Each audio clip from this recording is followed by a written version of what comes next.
Well, for those of you who have been here for the last couple of weeks, we've been learning about a passage in the Bible called the Shema, which is basically based out of Deuteronomy chapter 6, verse 4.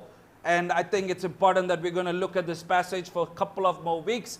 For those of you, I'm very sorry, but we have to look at it because there's so much to learn in it, So we'll continue doing it.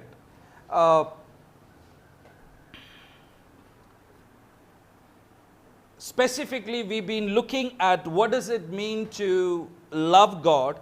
Like I've been talking about in these last couple of weeks, every one of us have a love language. It is a known fact for those of us who are involved with marriages. The husband has a love language, the wife has the love language, and it's the same way God also has a love language, and we need to recognize what is God's love language and how we can respond back to God.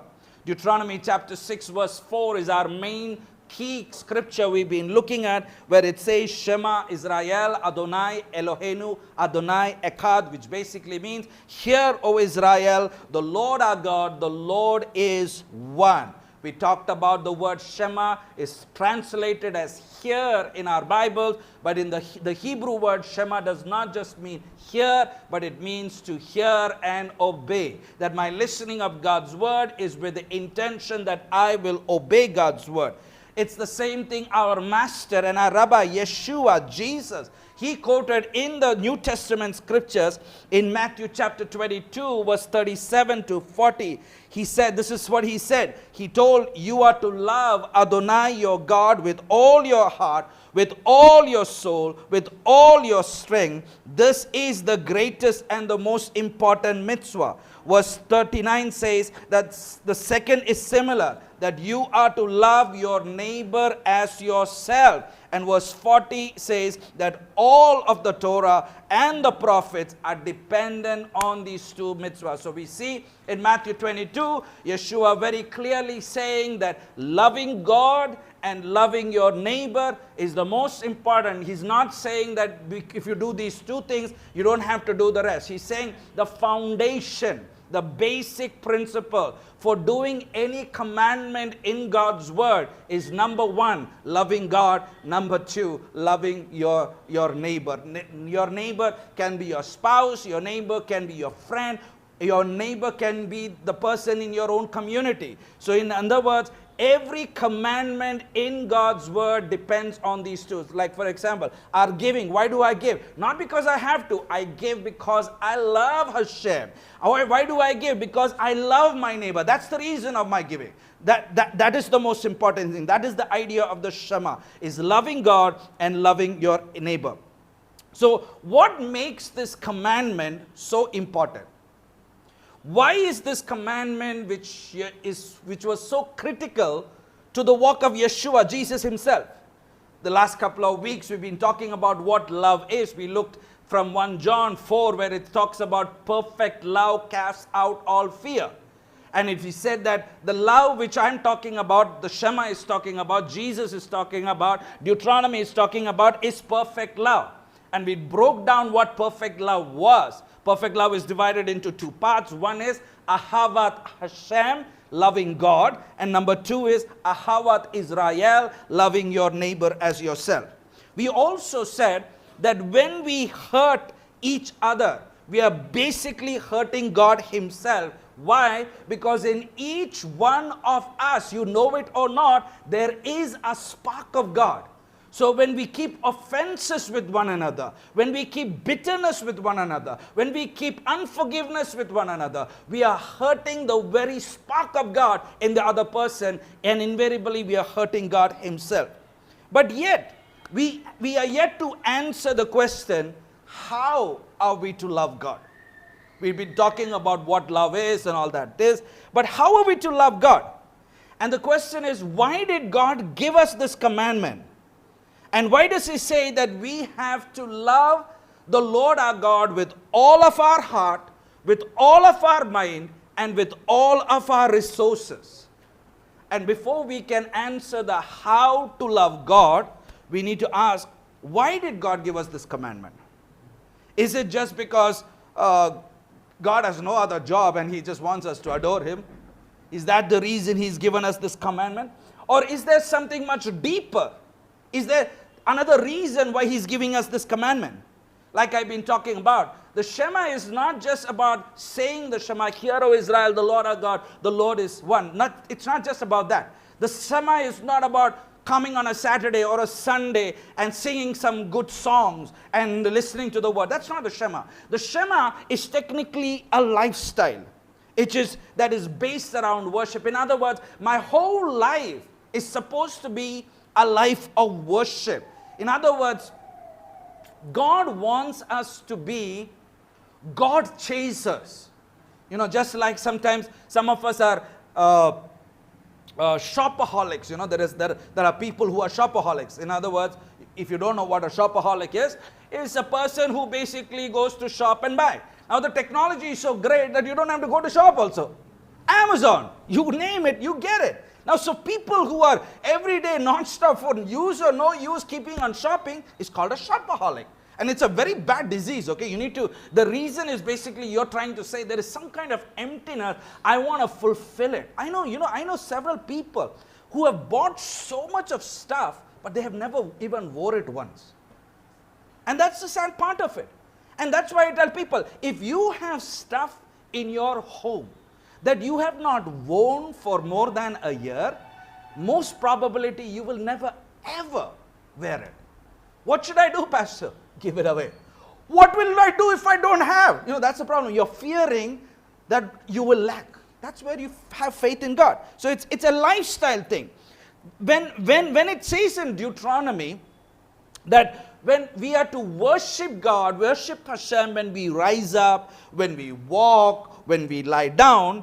In other words, what is Deuteronomy saying? Deuteronomy is saying is that God, Hashem, wants us to be consumed, possessed, or controlled by Hashem Himself. When I say control, it's not that He's like a taskmaster.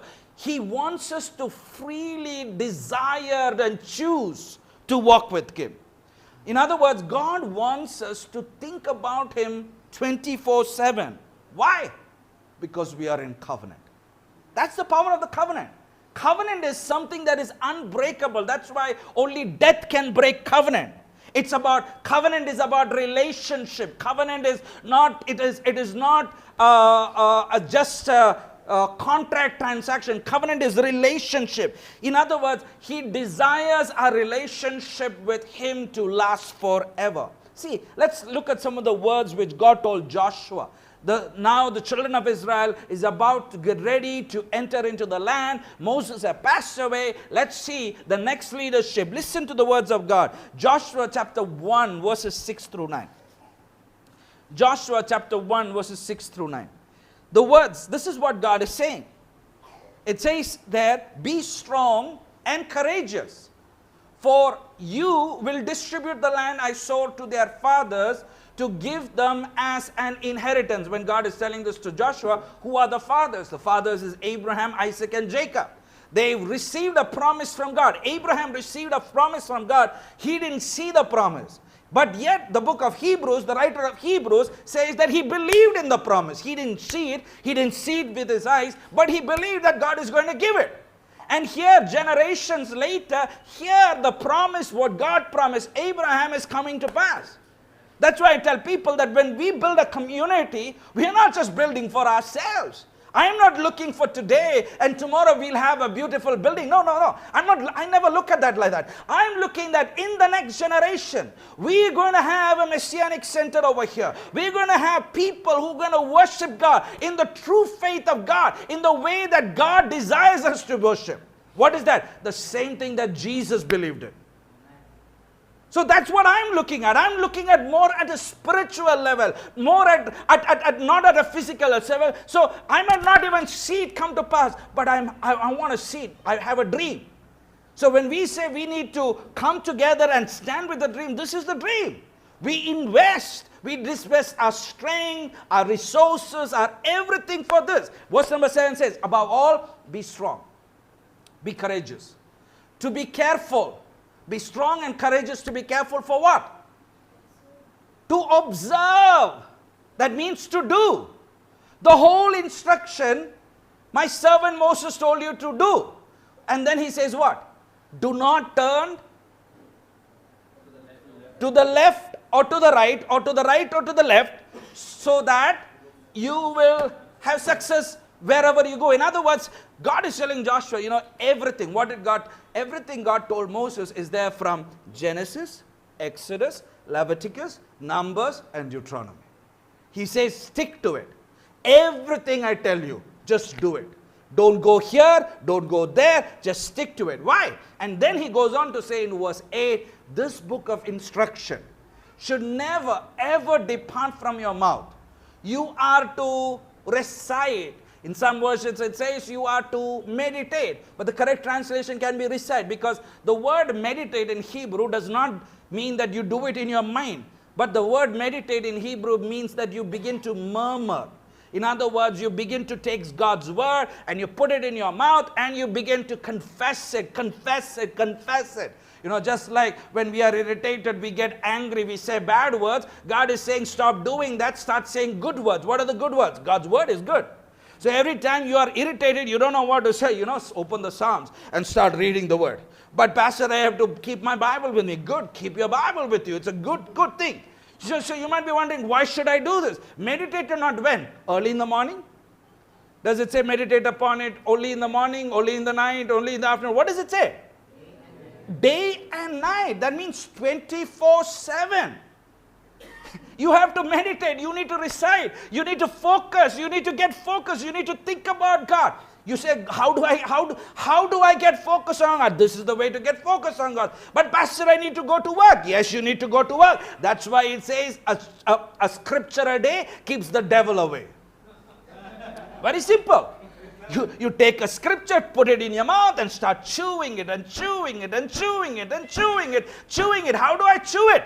In the beginning, God created the heavens and the earth. In the beginning, God created the heavens and the earth. In the beginning, God created the heavens and the earth. This is how I chew it. I meditate on it. This is what I do. And then he says that you are to act on it accordingly to everything that is written in it. Then your undertakings. That means once you do this meditation day and night, whatever you do will be prosperous and you will succeed. You know why? When we learn to meditate, when we learn to confess God's word, we might start with something just with our mouths opening. It's not there in our heart yet. But we confess, we confess, we confess. Take for example, I will not die, but I will live to proclaim the good deeds of the Lord in the land of the living. It's a scripture. I take that and I meditate on it. Throughout the day, I confess it. I will not die, but I will live to proclaim the good deeds of the Lord in the land of the living. I will not die, but I will live to proclaim the good deeds of the Lord in the land of the living. What happens? All of a sudden, what I am beginning to confess, my mind begins to take note. And my mind tells the seat of my soul, which is my thoughts, listen to what your mouth is saying. The seat of your soul is spiritual comprehension, the sekel in Hebrew, and it says, now listen to what your mouth is mumbling. Listen to what your ear, listen, take these 2 ears. That's why God has given us these 2 ears and not 2 mouths. Aren't you thankful that we have 2 ears and not 2 mouths? Because with one mouth itself, the mess we make. That's why the Bible says, that the tongue is the smallest part of the body, but it can make a big balagon out of nothing. It can take your whole direction. In other words, your whole life can go in the wrong side of life by just your mouth. And we think, I'm just speaking. No, you're not speaking. When you speak such things which have nothing to do with God, you're basically allowing the enemy to take a foothold in your life. So by me confessing God's word, what is happening? My mind, my brain is telling, listen. And once my mind tells my brain to listen, now my seat of understanding begins to listen to what I'm saying. What am I saying? I will not die, which means that I will not die. I will not die. I'm not talking about physical death. I'm talking about spirituality. I will not die, but I will live in the land of the living to proclaim the good deeds of the Lord. What am I saying? I'm telling my soul, listen to the words of God. And then once my soul begins to listen to the voice of God, you know what happens?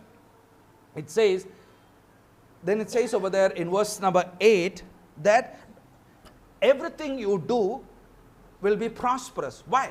Because now your mind is not directed by your own desires. It is not your plans anymore. Why? Because all of a sudden you have been consumed by God's word. You're thinking God's word, you're meditating God's word, you're confessing God's word, and all those thoughts which are of you are going to die. It's like dirty water and clean water. Dirty water is your thoughts. Clean water is God's thoughts. The more I pour clean water, the less the dirty water is there in my soul. So what happens? Then I begin to meditate, think. Then I am not consumed with materialism. I'm not consumed with my economy. I'm not consumed with other things. I'm consumed with God. And when I'm consumed with God, all of a sudden I want to make decisions focused on God. I want to build the kingdom of God. I want to focus on God. I want to seek God. I want to worship God. I want to come into the house of God. I want to invest into the kingdom of God. You know what? That God says I'm going to prosper. Not your plans. Are you with me? We might make 100 plans. We might have so many establishments. I want us to picture what is happening in Kerala before you make your plans. All it takes is 2 days rains in Hyderabad. Kerala survived in 1 week. In Hyderabad, if we don't have to wait for 1 week, I'm telling you, Hyderabad, it just needs 2 days. Non-stop, heavy rains. So what happens to all our plans?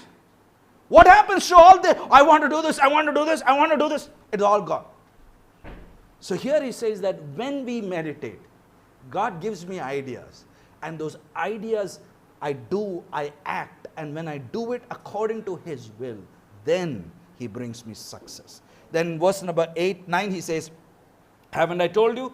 Be strong, be bold, do not be afraid, do not be downhearted. Why? Because Adonai your God is with you wherever you go. When is He with you? When you are meditating on His word. When you are thinking about Him. When you are having your plans from Sunday afternoon till Sunday morning, and Sunday morning when I come to the Kehila, then I think about God. God says, I'm not going to be with you. But Pastor, you know what? I'm blessed. Yes, you are blessed. You can have, even the wicked have all the money in the earth. Does it mean that God is with them? So just because you have all the money, does it mean that God is with you? For me, it doesn't mean that. I don't look at it like that. If you look at it, that means you have a wrong concept of the gospel. Because many people think just because I have a lot of money, that's why I'm blessed by. No. Blessing is not about physicality. It is not about money. We talked about it last week, if you remember. Let's turn to Psalms chapter 1. Psalms 1, verse 1 onwards. See what it says. It says, how happy is the man who does not follow the advice of the wicked, or take the path of the sinners, or join the group of the mockers. What is so special about these kind of people? They don't focus on God. They have nothing to do with God's word. They don't think about God. They don't worship the God you worship. They don't do what you do. What is the problem with these sinners and mockers? Their concept of belief systems are so different. And God is saying, happy is the man who does not follow these people. In this world, in our world we are living in, most of the time we like the path of these people. But God is saying, just because they have everything in order, does it mean that you have to follow their path? Verse number 2, see what it says. But his delight, whose delight? The happy man's delight. His delight is in what? In the Lord's instructions, or in the Lord's Torah. And he meditates on it what? Day and night. Where is the psalmist David getting this from? Everybody quotes King David and say he was the greatest worship leader. By the way, friends, the greatest worship leader that we love to quote as David had only 5 books, the Torah in his hand. He had Genesis, Exodus, Leviticus, Numbers, and Deuteronomy. And he said that I love, it is a person is happy, a person is blessed when he meditates on God's word, when he chants God's word, when he speaks God's word. Friends, we as believers in Messiah, we have not understood this.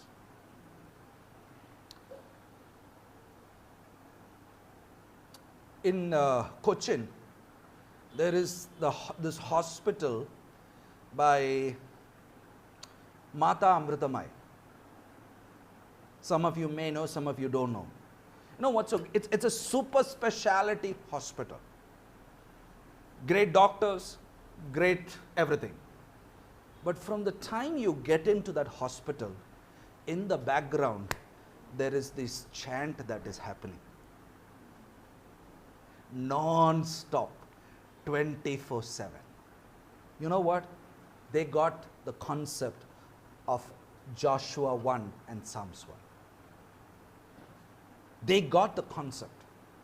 A couple of years ago, when I first started going to Nepal, if you go to the Kathmandu area, Kathmandu has one of the biggest Buddha temples, the Buddhist temples.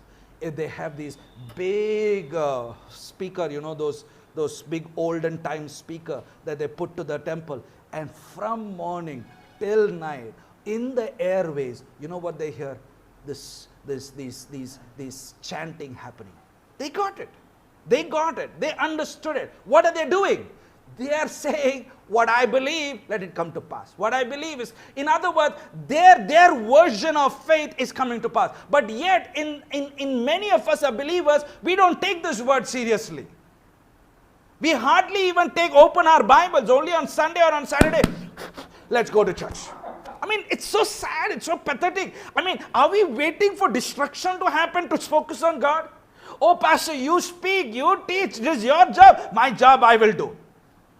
Wrong attitude. Wrong attitude. Because we like yesterday I said, let not the wise man boast in his wisdom.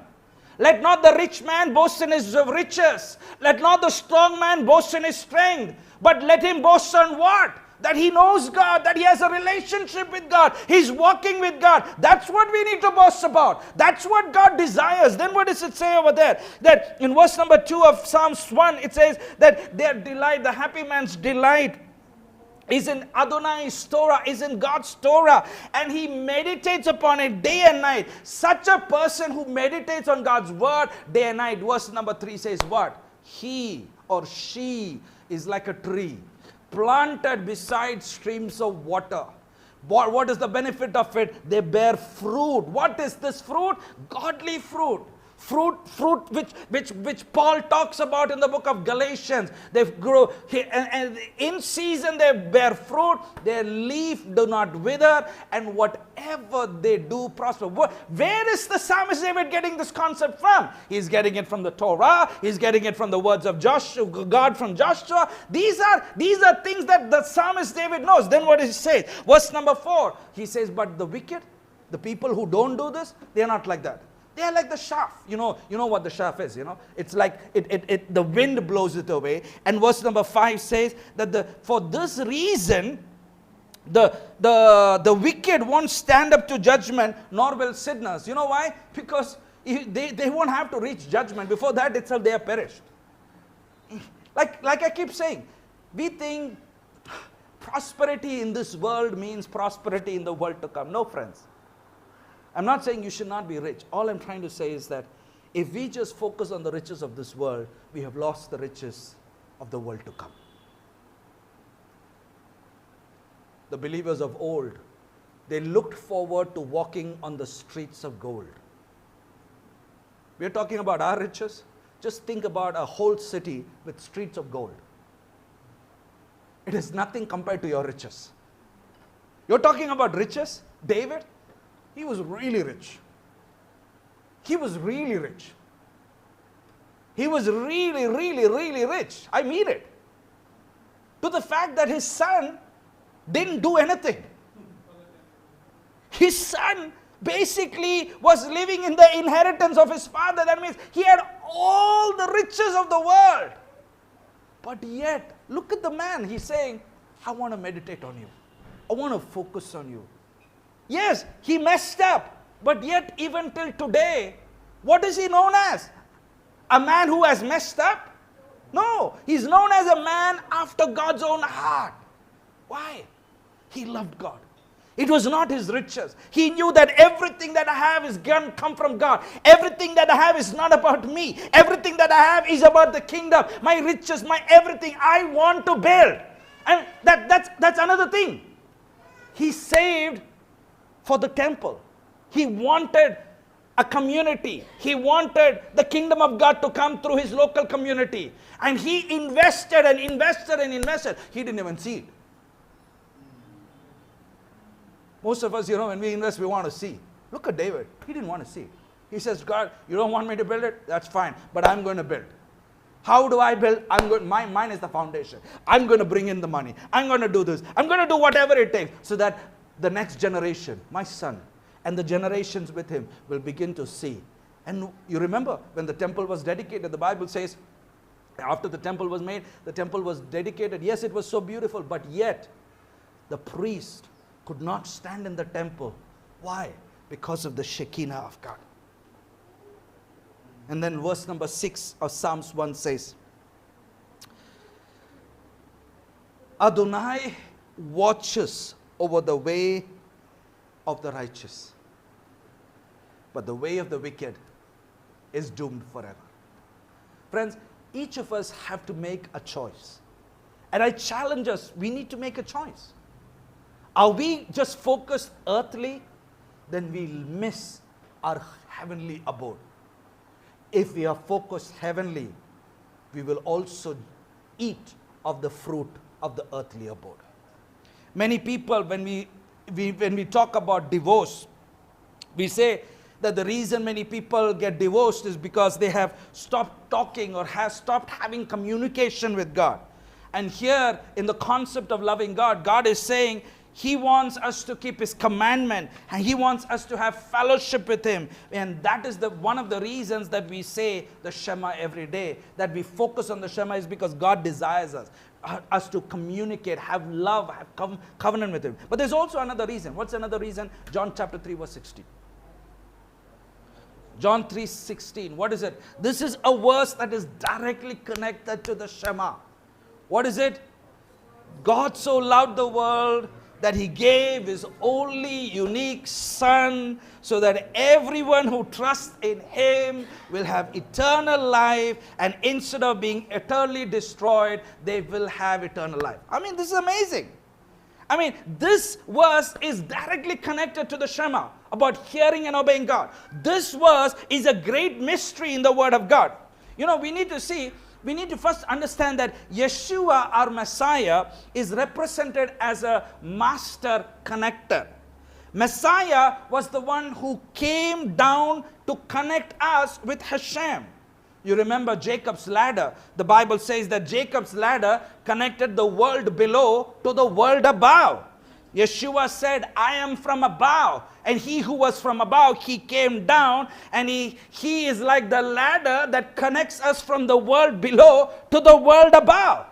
In other words, that he has done his part, but you and I have a responsibility like that of Messiah to connect with the world above. But it's not just enough for us to connect with the world above. It is important. Now, some of us may know the word networking. What is networking?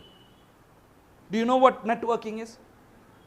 Networking is someone who makes connections and connects people. The Hebrew word for connect is the Hebrew word kesher. One who connects together. So in other words, just like we through Messiah are connected to the world above, one of our major responsibilities is to make sure that we connect people, other people who do not know the world above, with this God. In other words, we are like Messiah, a connector. Are you with me? He came, he connected us back. Now through him, we have now joined him, and now we connected to him, and because we are connected to him, now somebody else we are connecting. In other words, this is a big chain that is helping us to connect. That's the main purpose of the Shema. That's the main purpose of hearing and obeying God's word, to connect the world below to the world above. In other words, when we keep the Shema. What do I mean by keep the Shema? Loving God with all my heart, loving God with all my soul, loving God with all my resources, and loving my neighbor as myself. We have brought Messiah closer on this earth. We have brought Messiah one step closer to his final return. In other words, when we love God and love our neighbors every day unconditionally, we have been part of the greatest redemption mankind has ever seen. Let us turn to Matthew chapter 23, verse 37. Matthew 23, verse 37. Here, Yeshua is saying,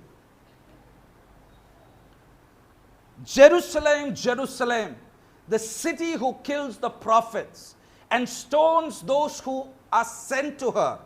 How often I wanted to gather your children together as a hen gathers her chicks under her wings, yet you were not willing. Then what does it say in verse number 39?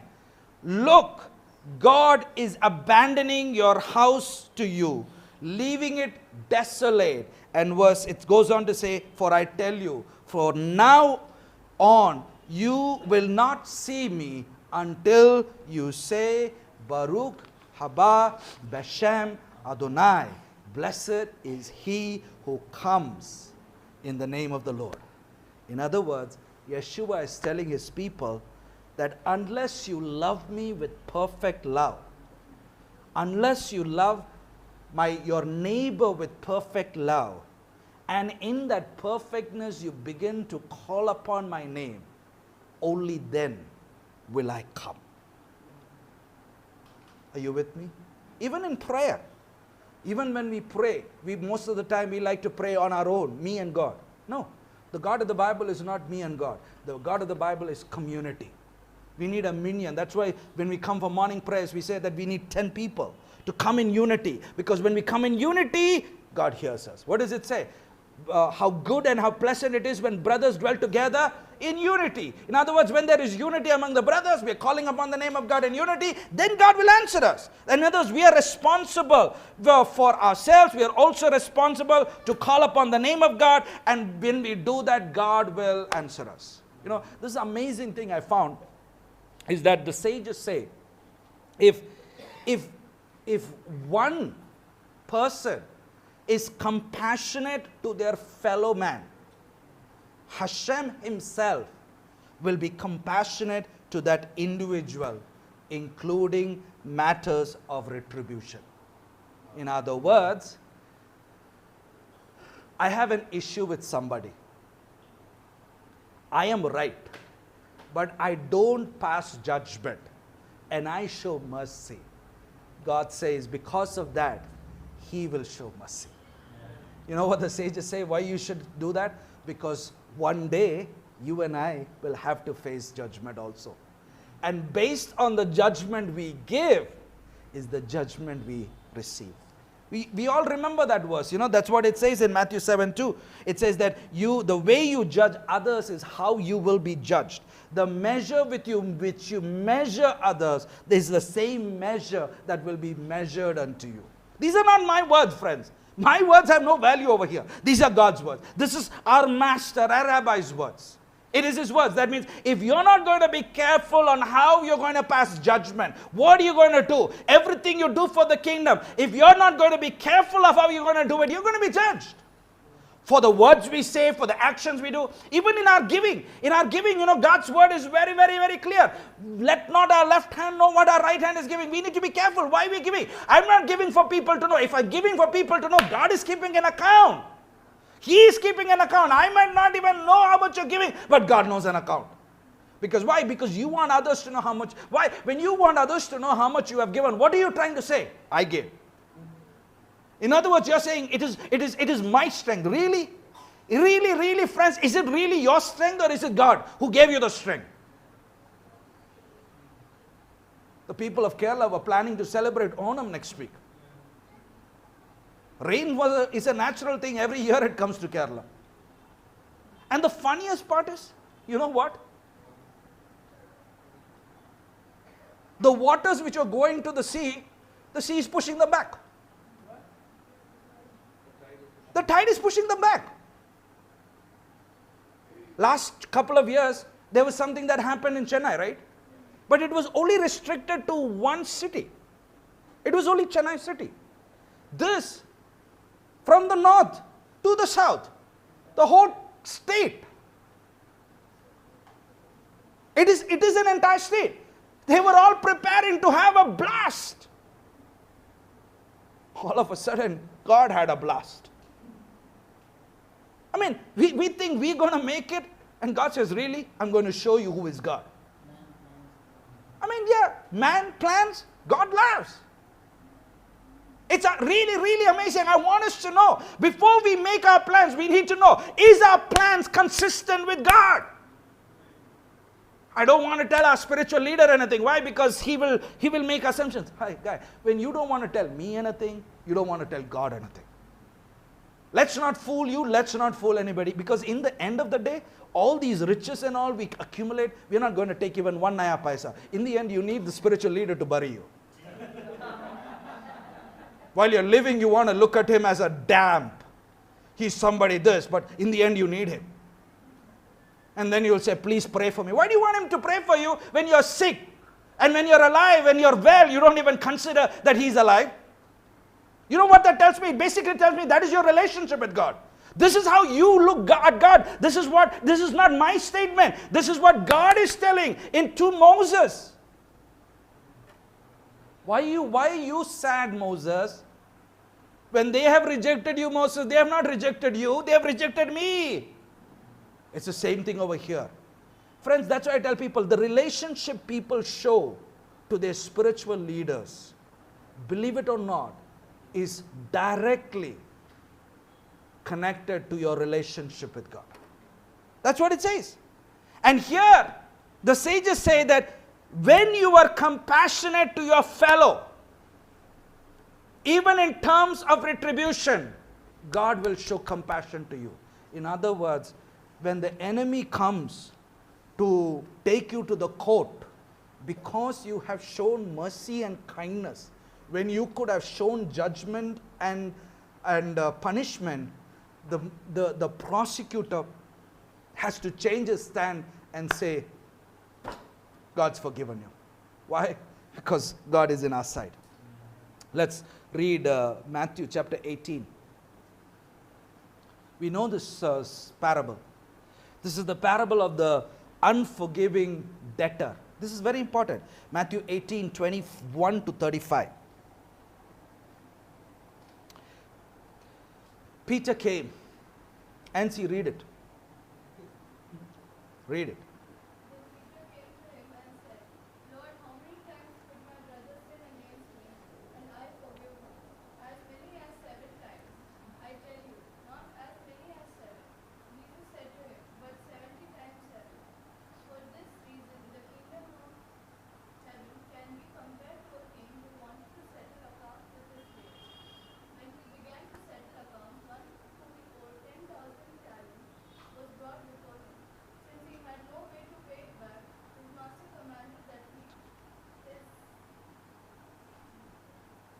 Next one.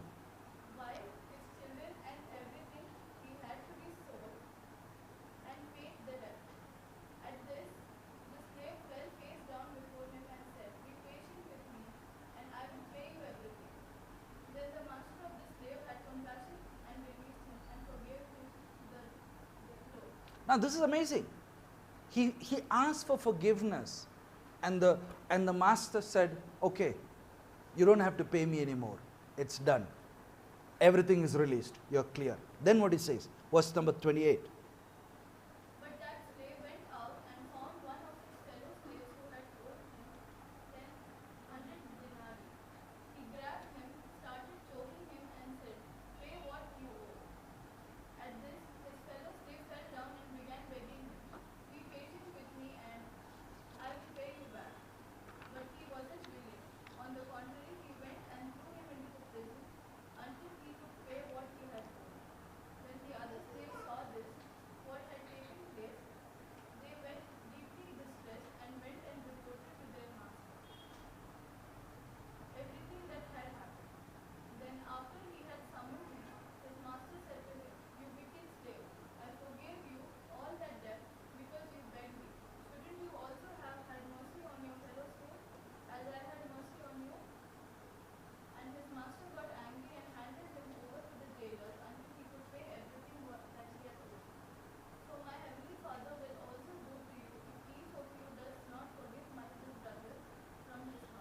That, my friends, is the conclusion of the story which Yeshua is saying. The idea of forgiveness doesn't begin with us. The great King forgave us so much times more. And he's saying, because I have showed you the pattern of what it means to live a life godly, you do so. But when you don't do so to their brother, sister like that, you're basically in that last part where it says, that's what my heavenly Father will do to you. Yeshua is saying that this is what will happen to anyone. Now, when he's talking about this, he's not talking about non-believers. The Bible is never concerned about non-believers. The Bible is only concerned about believers. That means he's talking about people in the household of God. If you don't do it from your heart, let it go, God will do the same thing. It's called measure for measure. In the same concept over here on the Sermon of the Mount, we see in Matthew chapter 5, verses 38 to 39. See what Yeshua is saying on the Sermon on the Mount, Matthew chapter 5, verses 38 to 39. This is very, very powerful, very interesting, because what Yeshua is saying over here is a very important concept in the Bible, in the book of Deuteronomy, in the Torah. He says over there, you have heard that it was said, an eye for an eye, a tooth for a tooth. It's basically from Exodus chapter 21, verses 24.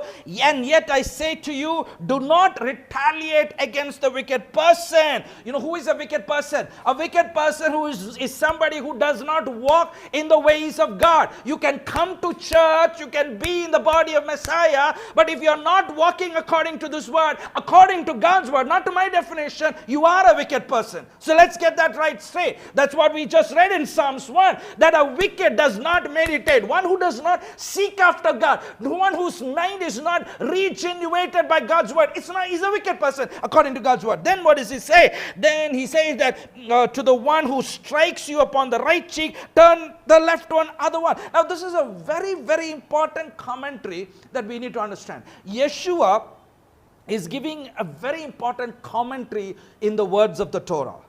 He's addressing the roots of the commandment. When he says an eye for an eye, tooth for a tooth, where is this found? It is found in the portion in Exodus chapter 21 to 24, in the portion called Mishpatim, which basically means judgment. And this place of the judgment, what does it deal with? It deals with damages. For one who does not know, if you look at what Yeshua is saying over here, literally, you have basically misunderstood the Bible fully. Because we need to understand, Yeshua is not a Muslim. The Jews never look at the Bible literally, they look at it spiritually. So when something is said over here, tooth for a tooth, oh, he hit me, my tooth is broken, so let me hit him and get my tooth back, is a wrong interpretation. That's not what the Bible is saying. Because what is Yeshua addressing over here? He's addressing something, he's talking about something about monetary value. You damage something of somebody, you must pay compensation. Material property, body injury, you must pay up. You go to court and pay up. And Yeshua, what he's doing over here in Matthew chapter 5, he's basically giving us legal advice on how to live our everyday life. In other words, this is Yeshua's law firm, and he's saying, listen, somebody has come to you, they did something to your car, don't take them to court and seek monetary compensation. What should I do, advocate Yeshua? He says, let it go. What? How can I? It is my 20 lakh property. Let it go. Why? Because he says that one day you might be in a situation where judgment is coming at you, and you need to make sure that the force of Hashem is on your side to avoid having judgment. In other words, what Yeshua is doing over here, he's going beyond the letter of the law and going to the spirit of the law. And he says, to the one who strikes you on your right cheek and give him the left one, he's not talking about literal. I know many of us Christians have lived and say, oh, somebody hit me here, now hit him here. No, that's not what he's talking about. He's not talking about that. If you look at that literally, in other words, you have not understood the gospel. You have not understood anything which God has saying or his Father is saying. Why? He's saying over here, because the more you act with kindness, even when you can get retribution, because there might be a day when Satan comes and stands for justice for your back, or demands justice for your back, but he can't, because you extend kindness to the people when retribution is possible. This is very powerful. This is really, really powerful. This should make us think, even when we are right, when someone has done us wrong, it does not mean we have the right to treat the other person in punishment. Extend kindness to others, and God will do the same to you. Yeshua is trying to teach us here that if we refrain from seeking justice from those who has wronged us or harmed us, God in turn is going to refrain from dealing with us with strict justice. Once again, when Yeshua is talking, when the sages is talking about measure of judgment, they are referring to the Satan who goes around and does God's bidding, and he finds out one who is not doing their job, brings them up to court. But the Satan must turn to a person's defense in the heavenly court, because the individual may not be doing something wrong. They may be struggling with their sins, but because they have extended kindness to others, God in turn will extend kindness to them. Isn't that amazing? What did we read in Matthew chapter 23, verse 37? It says, until you call upon my name, Baruch haba Beshem Adonai.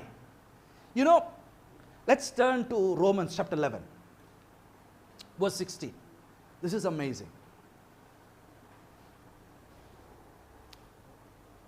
11:16 of Romans. Everybody with me?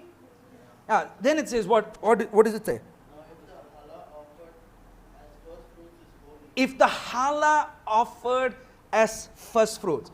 In the Hebrew, it basically says, if the teruma, that is the first, is holy. So is the whole, or the soresh, or the root, is also holy, and also the branch. If it says over there that if the teruma is holy, the entire body is holy. What does that mean? The word teruma is a rabbinical term, and the word teruma means 5%. 5% is above the tithe.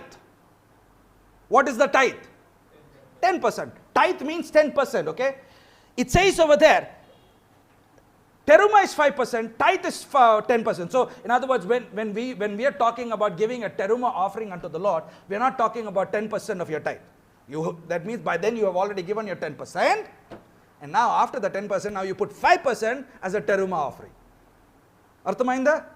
Not 10%, 5 teruma, 5 tithe. Wrong. You don't do that, okay? It's basically now you're now giving 15%. So it says that if the teruma that is first is holy, in other words, Paul is saying, if the top 5% is holy, like the first fruits, then Paul is saying, if 5% of the Jewish people are holy, then the whole Israel becomes holy. So in other words, Paul is saying, if there is enough Jews in connection to Matthew 23 and the 144,000 in the book of Revelation, I don't want to talk about it. If this teruma, if this tithe becomes holy, then all of Israel becomes holy at once, and Yeshua tells to love God with perfect love. And if we take on the mandate of Ahavat Hashem and Ahavat Israel seriously, and this we do it, they do it, and then they call upon the name of the Lord, just think what happens. Are you guys understanding? In other words, they are calling on the name of Hashem, depends on our turning. It's like a chain. We do our part, they do their part, and Yeshua comes. We think we do our part and Yeshua comes. No, no, no. Our part of doing is so that they would also return. They also need to return. Why? Because they are our elder brothers. Why? Because we have a Bible today here because of them. Without them, you and I would not even think about having a Bible in our hands. So we need to say, like the story of the prodigal son in Luke chapter 15, we need to care for our elder brother and help our elder brother come to the ways of God. How do I help him come to the ways of the Lord? By living and helping him understand this gospel which Yeshua preached is the same gospel which your sages of the old, beginning from Moses and Abraham, have been talking about. Let's turn quickly to Acts chapter 1, verses 6 through 11. Acts chapter 1, verses 6 through 11. It says that when we were together, they asked him, Lord, are you at this time going to restore self-rule to Israel? He answered, you don't need to know the dates of the times the Father has kept under his own authority. But you will receive power when the Ruach HaKodesh, the Holy Spirit, comes upon you, and you will be my witness both in Jerusalem, Yehuda, Shamron, indeed to the ends of the earth. And after this, he was taken up before their eyes. A cloud hid him from their sight. And as they were staring at the sky after him, suddenly they saw these two men dressed in white standing next to them. And the men said, you Galileans, why are you standing and staring at space? Yeshua, who has been taken away from you into heavens, will come back to you in just the same way as you saw him go to the heavens. Many of times we are people who always are very interested about what is going to happen in the end times. We want to do end time studies. Is it this tribulation, that big headache, okay? It's so complicated. I don't want to talk about it. But here the scripture tells us that in our everyday living, we need to do everything with sincerity. When we do everything with sincerity and truth, then God will appear in our workplaces, God will appear in our houses, God will appear in our marriages. Why? Because the two witnesses, what I say, what are you looking at the sky and staring at him? He will come. But Paul also says, Messiah in me, the hope of glory. In other words, Messiah is already here in me. Are you understanding? That means if I do everything in sincerity, in everything I do it for his glory, I will be a resemblance of him because I'm walking in his shadow. Because I'm his shadow. We need to do everything unto him, unto the Lord, to love him, to love our neighbor, so that he will return much closer. This is what the Shema is about. The Shema's main condition is that everything we do, loving God, loving one another, is for what? For Messiah to return. In other words, friends, Messiah's return depends on you. You're responsible for it. You delay it, I delay it, we are responsible for it. Messiah, son of Joseph, came to atone the sins of Israel and the whole world. Messiah, son of David, is the conquering lion who will come again. Both these are the same Messiah who will appear twice. One as a lowly servant riding on a donkey, and the next time as the King of Kings coming from the heavens down to the earth. But the Messiah will come only when we are ready. So the question we need to ask ourselves in conclusion this morning, so what kind of person should I be? How should I conduct myself? 2 Peter chapter 3 verse 11. If I want the Messiah to come quickly, what should I do? Is another word. It says in verse number 11 of 2 Peter chapter 3, it says, since everything is going to be destroyed like this. Like what? Think about Kerala. Like this. Okay? I'm trying to put some context to you. That's not what the scripture is saying. The reason I'm telling you is because for us to have a visual. Okay? What kind of people should we be? We should lead holy and godly lives. In other words, what should I do to hasten the coming of the Messiah? I should live kedusha. That's what it says in Hebrew. Sacred or holy lives, holy conduct. And second thing is chassidut. It means piety or godliness, which means nullification of self every day. Number 3, aligning ourselves with God. Number 4, knowing what God's word teaches us. And number 5, our lifestyle should be in accordance to God's word. 5 things: holy conduct, godliness, aligning ourselves with God, knowing what the word of God teaches. When I say knowing what the word of God teaches, Genesis to Revelation, everything, okay? Not Matthew to John, okay? And lifestyle.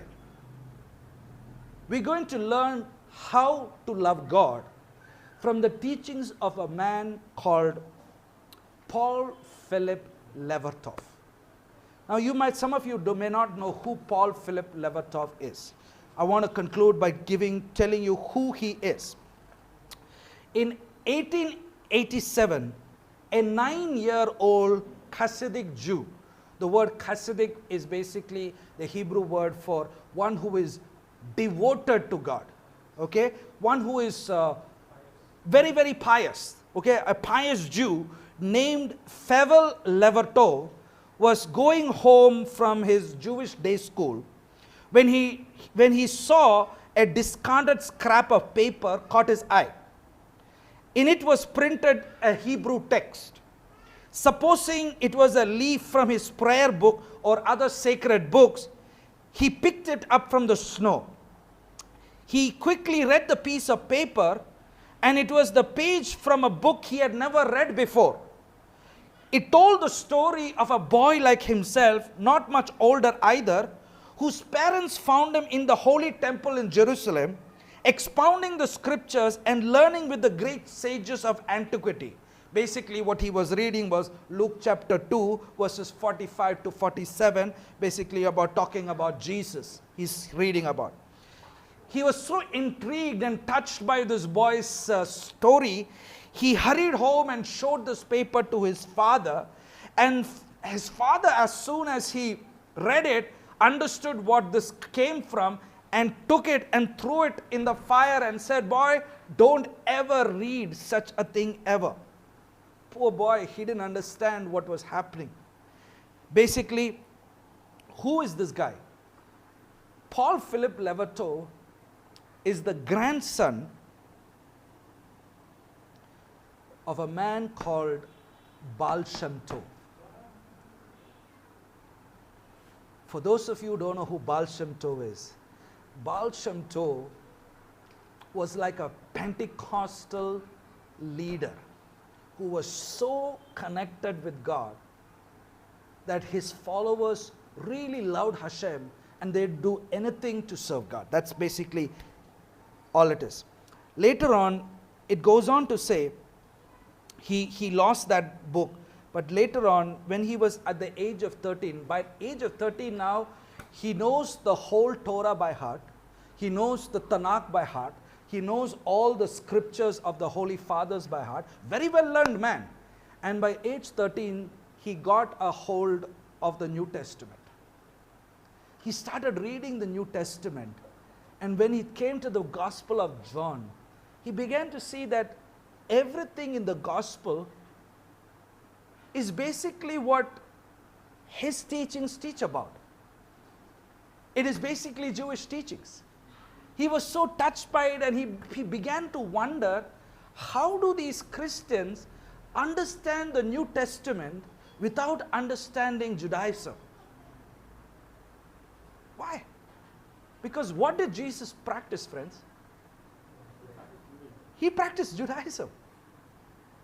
What is it different?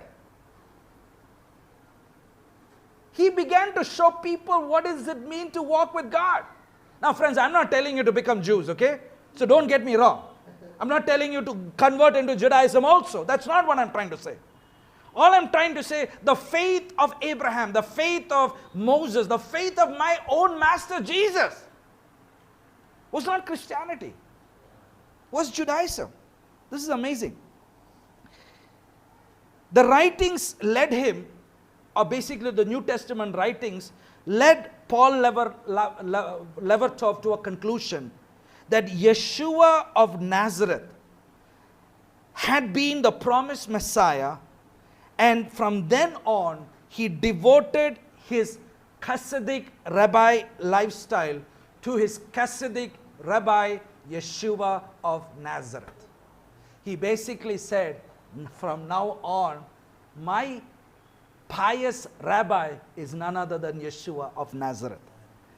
When he was 17 years old, he returned home from school, and because his community learned that he had now become a believer in Yeshua, he became alienated from his community, and he decided to leave home, which he later on goes on to say it was a mistake. Why? Because his parents were very close to knowing the truth. Oh, you know, friends, we need to understand. Many Jews are very close to knowing the truth. All they need is a revelation of Messiah, because they know the scriptures more than any of us sitting here. All they need is a revelation. Like I talked to you last week about Romans chapter 11. All they need is a revelation, and that revelation takes any time. They don't need to be introduced to all these technicalities, what we need to be introduced, because they already know it. We take a long time to walking this path because we have no clue what that path is. Are you with me? So basically he became a reverend. Because there was, at that time, there was nobody who was walking in this faith. But he lived his life as a Jew. He taught like a Jew in a Christian church. And he was the founder of the Hebrew Christian movement in the 1800s. This is amazing. He believed that the Gospels and Hasidic Judaism merged seamlessly, and he dedicated his scholarship in demonstrating that conviction. He even had a major life work which he did, which was called Christ and the Shekinah, which was never published, which is a sad part, because all those documents are nowhere to be found. But he held messianic Jewish services, which were similar to the services that were conducted in Jewish synagogues when he was a young boy. So in his teachings from the Gospel of John, from the mindset of what Yeshua understood, he teaches us how are we to love God. In conclusion, Febble Paul Philip Levertov died at the age of 75 on July 31, 1954, on Rosh Chodesh Av. Just before his death, Levertov rose from his bed and danced a joyful Hasidic dance. Meanwhile, many oceans away in North America, his younger daughter, Denise Levertov, completely ignorant of her father's passing, spontaneously performed a wild dance of mourning and praise, unaware that he, perhaps at that same moment, had risen from his deathbed at the last to perform the Hasidic dance as well. In other words, he was really ill. He was about to die. All of a sudden, he got up and he danced. At the same time, in North America, his daughter also was dancing and rejoicing in Hashem, okay? And this is the song. My father danced a Hasidic dance the day before he died. His daughters, they were far away. His wife was by his side. He danced for Jesus, his Messiah, who rose from the dead, and left for the upper room and was known in the breaking of the bread. Except you become a little child, except you become as a little child, my kingdom you shall not see. So he danced in his joy as he did when he was a boy, and as often he danced for me. He danced for those who left long ago and for those who he never knew. For in the end of strife for eternal life, for behold, I shall make all things new. My father danced a Hasidic dance and sang with his last breath. The dance of peace, it will never cease till his life has conquered death. My father danced and then he died, and in his name is a long time ago. His voice is still and his task fulfilled for a people that shall be born. This is amazing. Who did he dance for?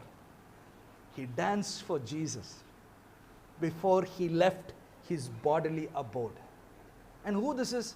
A Hasidic Jew who came to know Yeshua through the Gospels. And through the Gospels, he now teaches the words of Jesus in a much deeper, touching way.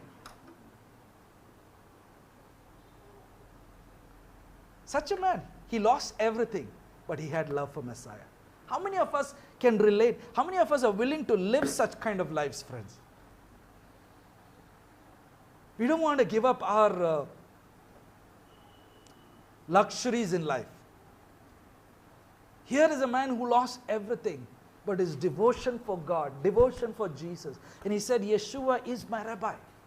How many of us who say Yeshua is my rabbi and master, will even want to dance unto the Lord?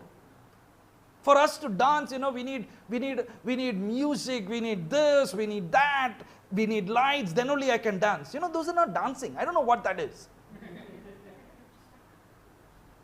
Oh, I can only be when Pastor Sunny is helping me speak in tongues 100 times, then only I can speak in tongues. It basically tells me how shallow your walk with God is. You're not walking with God.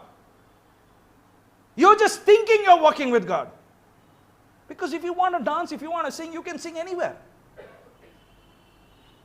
You can be in your room, in your private, you can be in a public place. Why? Because you're in love with God. You're not dancing for me. You're dancing for Hashem.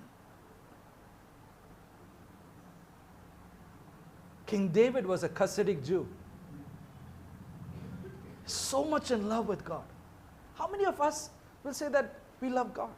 That's what the Shema is all about, my friends. The Shema is about loving God. Do we love God to this extent? Is the question.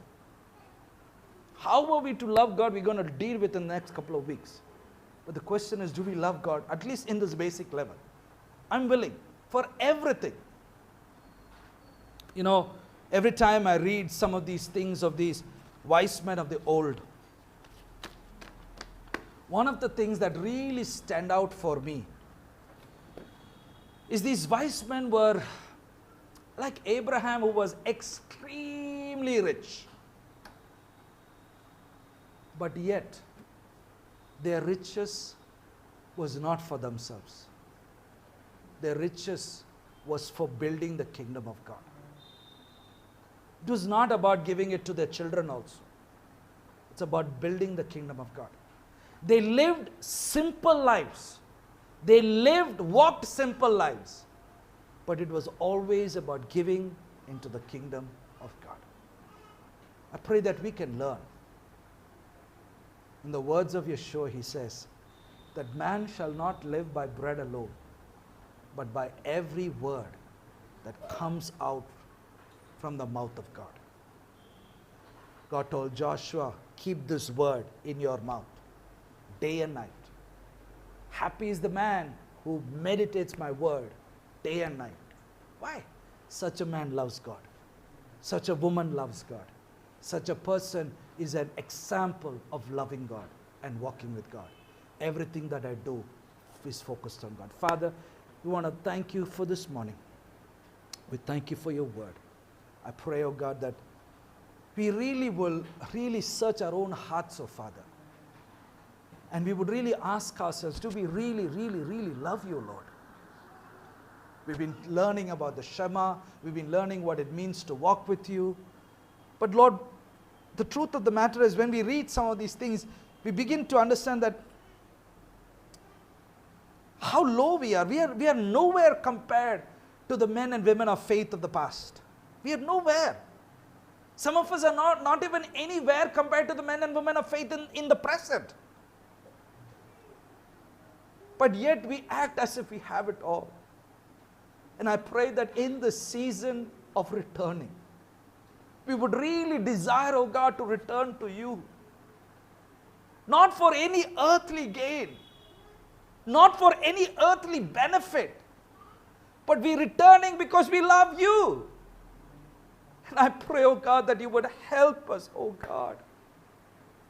Each of us, I pray for each of us this morning. Each of us, oh God, would be restored back to you, oh God.